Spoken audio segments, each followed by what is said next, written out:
আমি যে দলটিকে সাপোর্ট করি সেই দলটি যদি অন্যায় করে সবচেয়ে প্রথম বিরোধিতা আমি করব, কারণ আমি দলটিকে ভালোবাসি। আমরা ভাই শিল্পী, স্বাধীন চেতা শিল্পী, কোনো দলের না, শিল্পীর একটাই দল, শিল্পীর দল, এবং শিল্পী সত্যি কথা বলবেই। আপনিও একটি রাজনৈতিক দলকে ভালোবাসেন, আমি ভালোবাসতেই পারি, এবং তার পক্ষ নিয়ে আমি দুটো কথা বলতে পারি, কিন্তু আমি কিন্তু তার কর্মী না, আমি একজন শিল্পী। এবং শিল্পী মানে রাজনৈতিক দলের চেয়েও আমার কাছে ইম্পর্টেন্ট আমার দেশটা যে যার দ্বারা ভালো কাজ হবে আমি চেষ্টা করব সেই দলটি যেন আসে, সেই দলটি যেন আসলে আমরা একটু আমাদের অবস্থানটা আরো ভালো হয়।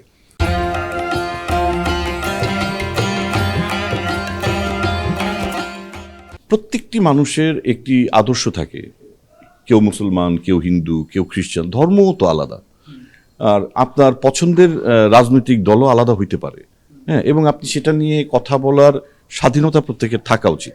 কিন্তু আপনি যদি একটি দলের সদস্য হন, কর্মী হয়ে যান, হ্যাঁ, তখন আপনি বলতে পারেন যে আমি নাম লিখিয়েছি। হ্যাঁ, আমি তো নাম লিখাই নেই, আমি একটি দলকে সাপোর্ট করি, হ্যাঁ, এবং মন থেকেই করি, অন্তর থেকেই করি। তো যেটা করি সেটা হয়তো এতদিন বলিনি, হ্যাঁ, এখন মনে হচ্ছে যে বলা প্রয়োজন, কারণ এখন আমাদের দেশ যে অবস্থায় আছে এই অবস্থায় এখন না বললে এবং যোগ্য মানুষগুলার সামনে আসা উচিত। দ্যাটস ওয়াই আসলে আপনার যেটা বললেন যে শিল্পীদের রাজনীতির সঙ্গে জড়ানো, আমি কিন্তু সেমিনার অ্যাটেন্ড করি, সেমিনারে যে আমি দেশের পরিস্থিতি, দেশের বিষয় নিয়ে কথা বলি। কেন বলি? দেশটাকে ভালোবাসি, পাশাপাশি যে দলটি আসলে ভালো হবে এবং আমি যে দলটিকে সাপোর্ট করি সেই দলটি যদি অন্যায় করে সবচেয়ে প্রথম বিরোধিতা আমি করব, কারণ আমি দলটিকে ভালোবাসি।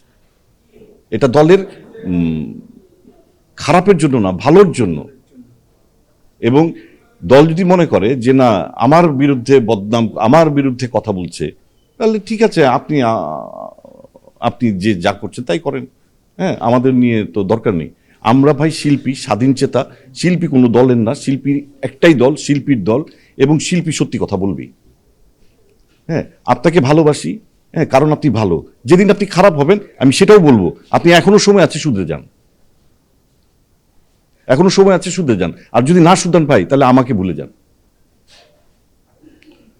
কারণ আপনার সঙ্গে আমার দেশ, আমার দেশের মানুষ, আমার নিজের ঘর, আমার আমার ব্যবসা বাণিজ্য, আমার সব কিছু ডিপেন্ড করছে, কারণ আমরা আপনাদেরকে সেই জায়গায় সাপোর্ট করছি যেন আপনারা সেই চেয়ারে বসতে পারেন এবং আমাদের জন্য কিছু করতে পারেন।